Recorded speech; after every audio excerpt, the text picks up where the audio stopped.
Hola mis queridos amigos, nuevamente con ustedes, su doctor Tigre, el que ronca en esta negra noche neoliberal latinoamericana, sudamericana, ecuatoriana, más negra que nunca, con el coronavirus encima, con el aislamiento, con la catástrofe económica, con la catástrofe social que estamos viviendo. En un momento en que este fenómeno, curiosamente, está golpeando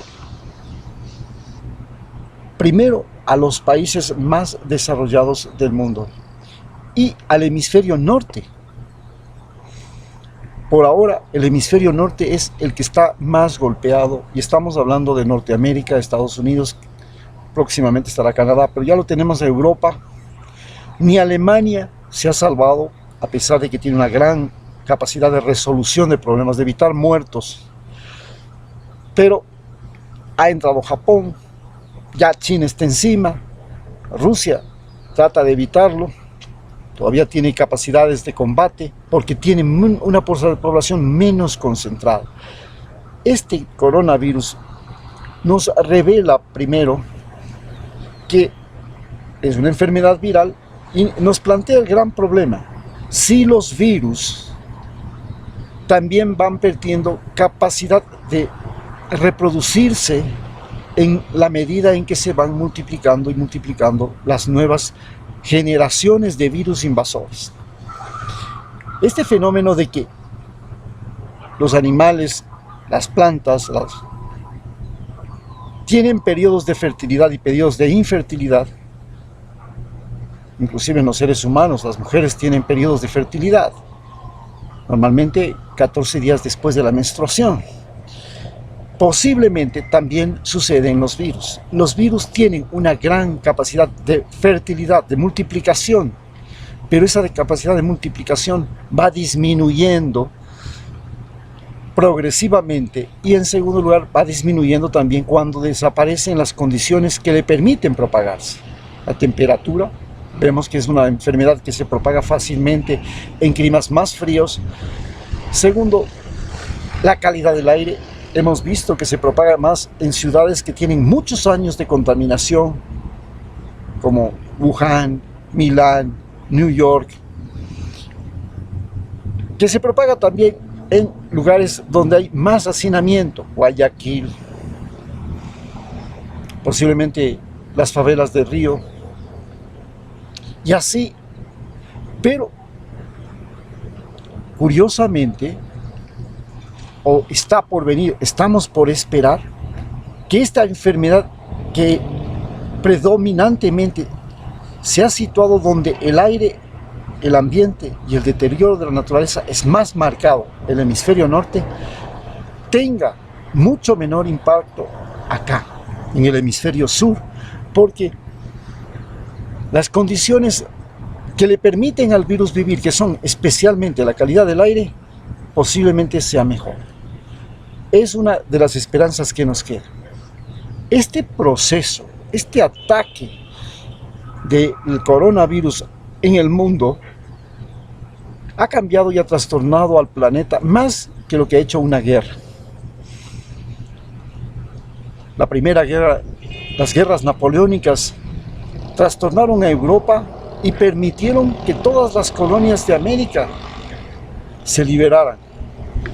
La Primera y Segunda Guerra Mundial trastornaron también a Europa y después también trastornaron al Asia, porque recordemos que Japón también entró en la guerra, y convirtieron y terminaron haciendo desaparecer las colonias de los imperios europeos. Hoy el coronavirus ha trastornado la economía mundial. Si supongamos se tratara de una carrera y esta carrera fuera una carrera de obstáculos con vallas, podríamos decir que el que estaba punteando la carrera, que era China, que era el país con el mayor crecimiento en las últimas décadas del mundo, el crecimiento económico, se tropeza, cae la valla y atrás se tropieza también Estados Unidos y también cae, y se tropieza también Europa, que también cae, pero logran saltar la valla y van a poder lograr saltar la valla y seguir en la carrera y tomar la punta países como los países latinoamericanos y posiblemente los países africanos o tal vez los países árabes. Pero el asunto es que los países del hemisferio norte son los que más se han tropezado y se han caído en esta valla y están dando paso y abriendo las posibilidades a que los países menos desarrollados del hemisferio sur comiencen a liberarse de la opresión económica que ha significado este siglo, donde los países del hemisferio norte prácticamente han saqueado los recursos naturales, han producido olas migratorias, han multiplicado el hambre en los países del hemisferio sur, con excepción de Australia y Oceanía, tal vez Sudáfrica, tal vez Brasil, pero Brasil es un país donde se vive exactamente esto, la mala distribución de la riqueza. Poquísimos ultramillonarios contra muchísimos sin tierra. Así pues, pasamos de una época en que los países subordinados comienzan a encontrar caminos para liberarse.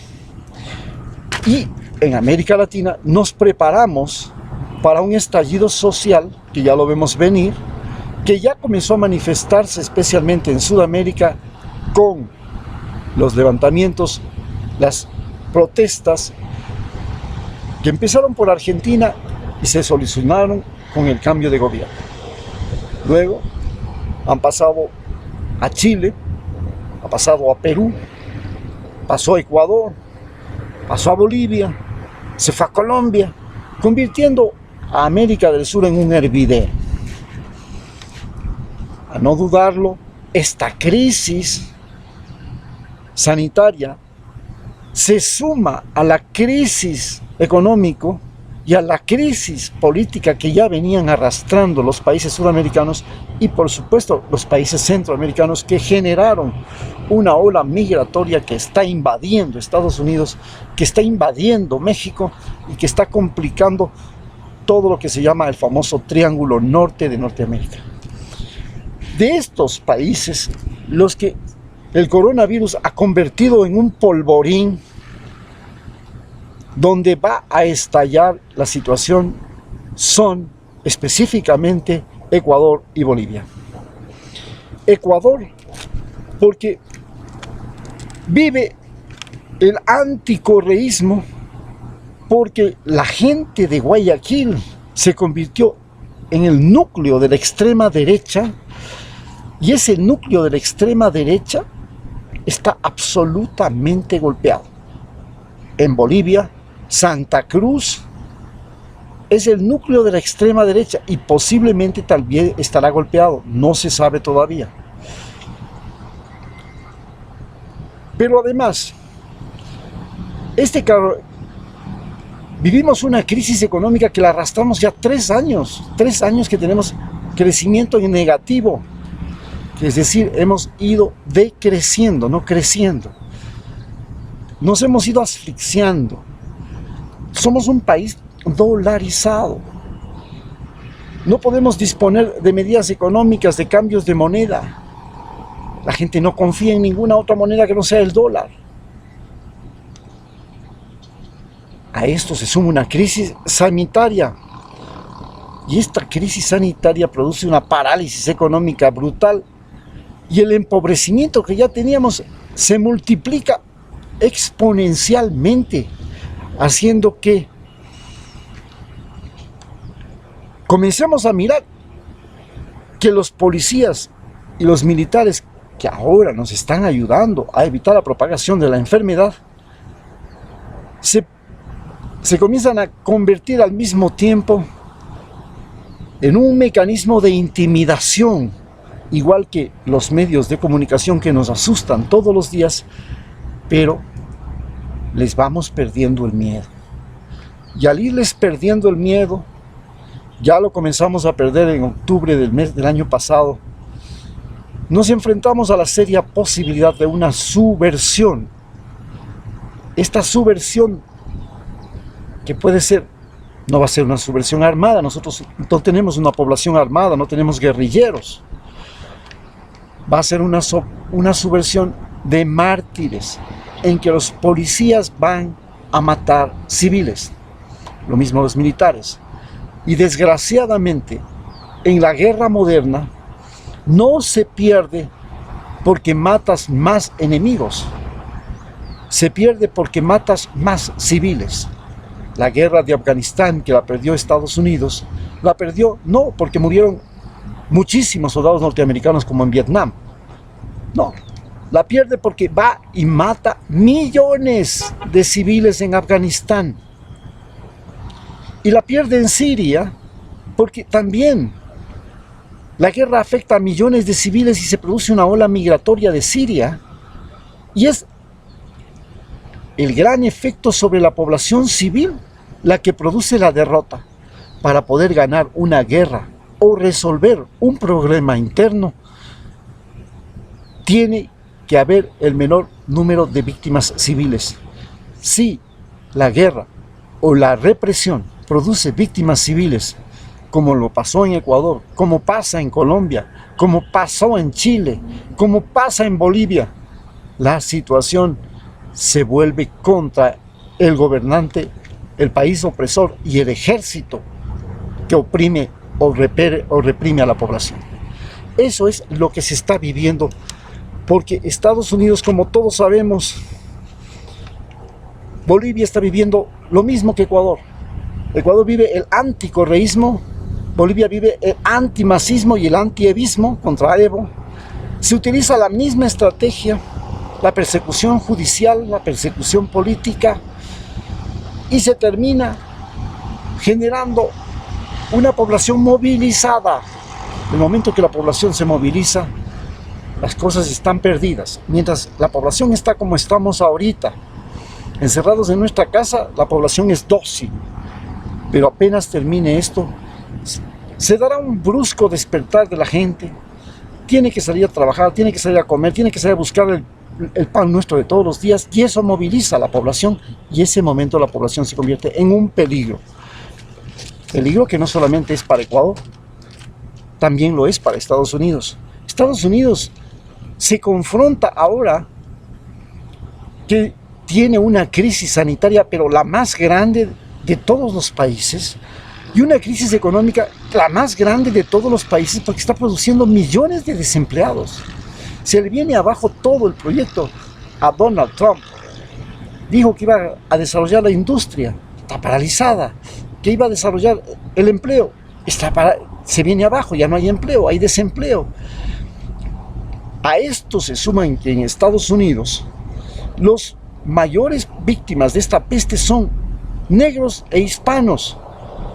Los hispanos en este momento tienen más éxito como gente vinculada al narcotráfico, por ejemplo, y al comercio ilegal y al tráfico de personas. ¿Por qué? Porque tienen una cosa que no tienen los norteamericanos, y que siempre fue un mecanismo de conquista. Dominan otro idioma, dominan el inglés y dominan el español. Se han entrado dentro de ese país y dominan dos idiomas, se pueden comunicar con su propio idioma. Esto hace que para el control mediático, para el control civil, sea imposible. Por eso en Estados Unidos hoy existe la seria sanción a las personas que hablan español, la persecución a los que hablan español. Pero además, esta crisis convierte a los ilegales, que ahora son víctimas de la enfermedad, víctimas de la persecución política de Trump, víctimas del muro, víctimas de la crisis política de sus países de origen, víctimas de las crisis sociales y delincuenciales de sus países de origen, en individuos que viven y desarrollan una economía paralela. Esta economía paralela dentro de los Estados Unidos se convierte en el gran problema para ese país. La crisis que está viviendo Estados Unidos acelerada por un conflicto electoral que lo han tratado de remediar con la salida de uno de los candidatos más importantes, ¿no es cierto? Sin embargo, hace que Estados Unidos en esta carrera de vallas esté tropezando. Es el más grande. Y cuando el más grande cae, el más gordo cae al piso, al más gordo y al más grande le es más difícil levantarse que al niñito, que enseguida se pone de pie y sigue corriendo, que somos nosotros. Ellos son grandes. Este descalabro tiene miles de aristas que nadie puede pensar en qué puede llevar. Y lo único que sí sabemos es que los descalabros que se produjeron en Europa llevaron a la liberación de los países de América, a las colonias de los grandes imperios, y posiblemente este descalabro de Estados Unidos va a llevar a la liberación de los países del patio trasero. Muchas gracias.